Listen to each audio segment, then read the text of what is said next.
Wow, have I got a video for you today? I tell you, this Australia is a gold mine. I don't know what it is. I heard Lauren Southern, and now if you don't know who Lauren Southern is, she's a investigative journalist from Canada who's living in Australia right now. She says that it's better in Australia than it is in Canada. She likes it better than the States because you don't see this crazy leftism everywhere you go, but all I see coming out of Australia is crazy woke SJW garbage.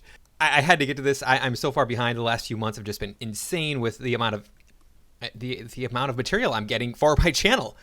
If you're new to my channel, I challenge all things woke, and believe me, Australia, my Australian fans, I thank you for pushing me to make videos about your country.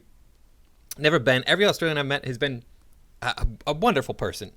I haven't met very many, but never had a problem with any of them that I've met. So, kudos to you guys. But we got this Parkdale Secondary College. Apparently, they don't like white straight men. Now, the secondary colleges might be a bit misleading for my American audience.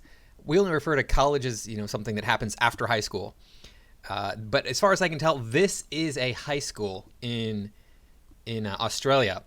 Let's take a look at this video from a current affair and see what they have to say about this. It's just insane. It's the ugly fallout from a high school diversity seminar accused of humiliating students. Year 11 boys at Parkdale Secondary College were asked to stand if they were white and Christian before being branded oppressors. Angry parents want answers and action. Yeah, so of course this happened. We all know that white men are just the worst. Am I right? And to top it off, these were straight Christian men as well. I would be pissed if I were paying good money to an institution and then it turns around and accuses me of all the wrongs in the world. That's just, I would never shop there again. I don't know what the laws are in Australia, so this is probably heavily taxpayer funded because that's the way it is in the US with public schools. But that's still money that I'm paying. My taxes are paid so that the school can operate. She got assaulted, or got white male Christians, that lot, to stand up and effectively called us historically oppressors. Quite appalling behaviour. Hello. Shocking. She's a female with short hair and horn-rimmed glasses. Why am I not surprised? She looks like she might spontaneously start spouting about how she's non-binary too. I wouldn't be surprised if she majored in feminism and required apologies at school. Hello everyone. That was weird. This is the youth worker at the centre of a huge storm. Tonight, we can reveal her name is Kate, whose controversial high school diversity seminar has led to national condemnation. Well, that's good. At least it was nationally condemned. I'm glad that people are recognizing this for the disgusting prejudice that it is. It's just appalling. Amanda Healy has 2 kids at Parkdale Secondary College in Melbourne, including 16-year-old Oliver, a Year 11 student. There's lots of kids in that cohort of students that have mental health issues, just like every other 16, 17-year-old. The equality and diversity presentation from the council youth worker took an unexpected turn last week when Kate went off script, asking Year 11 boys at the college to stand if they were white, straight and Christian before branding them oppressors.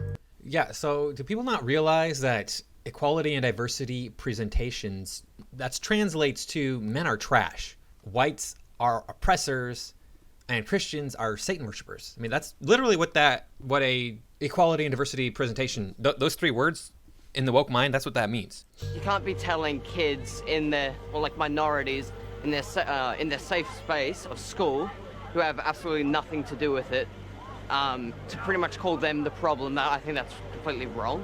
What can they do? Change their skin colour or race or, religion?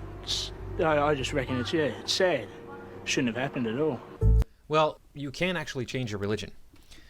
Based on current definitions of the word, I've changed my religion, but I would not agree with that statement. That's a whole other video. Year 12 student Harrison Carter is a brave young man, defying the school's wishes to speak out because he believes it's the right thing to do. I don't know how you can be a youth worker if you point finger at children like that. And I agree with the fact that she should be sacked. The program. Yeah, he's totally right. We're gonna wind it back just a second here to get that other gentleman that popped on. But this kid is right. Yeah, she should be sacked. She didn't do anything correct. The program that was delivered is about opening up people's understanding and tolerance of each other and connecting people in a meaningful way. And for some reason we have, which dumbfounds me, it's actually had the opposite impact. It dumbfounds you. You realize that the people who push this crap are not for inclusion and equality. They are for domination and subjugation of whites, especially male whites. And one of the reasons they are lenient on female whites is only because they can be used to breed out the white race, right? Because of Freefolds law, women are the mate selectors. You can use them to, hey, we can make more babies that are half white and half another race, and then, reduce the white race and continue that moving forward until there's no whites left. Tim Tamlin's interim CEO of the City of Kingston, which runs the program. My heartfelt apologies goes out to the students that have been impacted by this event and also their parents and the school as a whole. He says Kate's now facing an internal investigation but wouldn't reveal whether she's still working. No, I can't talk about any of the specifics with the employee-employer relationship because of that policy. Should she be sacked? I can't answer that yet until the investigation is concluded. There should be calls for this lady to be stood down. Yep, this lady gets it.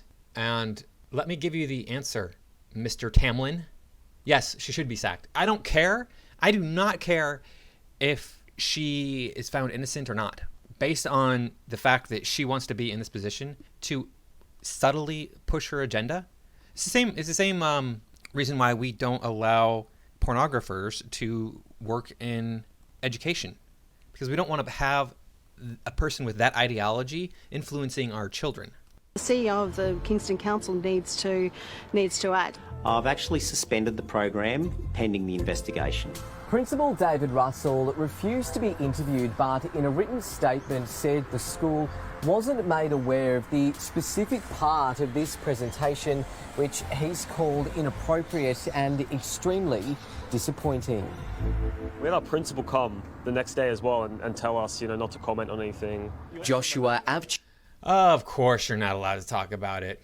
They can't have you spreading the truth around. And then they call us Yahtzees. It's ridiculous. She is in Year 12. Being singled out, I think, is the worst thing in front of everyone. And did any of the teachers stop it from happening? No. Year 11 student Mia Jackson also sat through the presentation. It just was a really uncomfortable situation. I was in shock the whole time. A lot more people than we think were affected by, including some students who haven't been back to school, with a number of parents now consulting lawyers. The issue is public humiliation, I feel, and the mental health ramifications that it can come with public humiliation, shame. Psychologist Dr. Natalie Flatt from Connect Psych Services. That level of confusion can leave a sense of anxiety and even, later down the track, just that feelings of being targeted, that their cohort, their gender, their religion is a problem in society. It's not the first time a school's lesson on gender has backfired, with Brower College in Victoria's Warrnambool also facing heated criticism for recently forcing boys to stand and apologise to female students for the behaviours of their gender. Yeah, that was crap as well. I didn't make a video about that one, but I don't think there was really a need to. We all know that not all men are to blame for the atrocities visited upon women, just like not all women are to blame for the atrocities visited upon men by women. I feel that what they were trying to do was well-intentioned, and it could be controlled in certain ways, maybe even create smaller groups, have the parents involved, and to create that empathic space to be able. What? How is any of this well-intentioned? Explain this to me, please, my PhD psychologist. Oh, wait. I remember now. The DSM-5, the Psychological Diagnostic Manual that's used across the world, now that claims that male behaviors are toxic. What's the next thing? Watch. The next thing they're going to add to that DSM-5 is that is considered a mental disorder is Christianity. Just watch. To deal with an issue that is moving forward still going to play a huge role in society. It's an important topic that should be mentioned, but the way that it was went about was definitely wrong. We approached the City of Kingston to ask if the youth worker would comment, but the request was declined. So yeah, this is not an important topic to talk about. It's really not. I mean, what the SJW activist is foisting onto these high school students, it's just poorly constructed fantasy. It's worse than smut, really. We've already dealt with inequality on a legal level. There's nothing more you can do. You can point the finger at people all day long and say, you're the problem, you're the problem, you're the problem. Nobody today is the problem. There's a few racist people who would do things against members of other ethnicities, but that's true across the board. I know a guy, he's actually half Native American, and he's been denied jobs because he passes as white. He has blue eyes. And so people assume he's white, but he's gone to get jobs at these companies where he looks around, every employee is Hispanic, and they won't hire him, even though he's more than qualified for the job. So it happens both ways. It happens across the board. And before you sit there and go, it's slavery, blah, blah, blah. Okay, you know who else had slaves? In America. Had slaves in America when slavery was legal. Native Americans enslaved black people in America when slavery was legal. So pull your heads out of your rear ends and look around the world and go, you know what? It's hard for everybody. It's hard across the board. Just because white people developed a country or countries that work better than other places doesn't mean you can sit there and go, it's white people's fault that everything's messed up. Actually bring your facts, bring your statistics, and then we can talk about this stuff.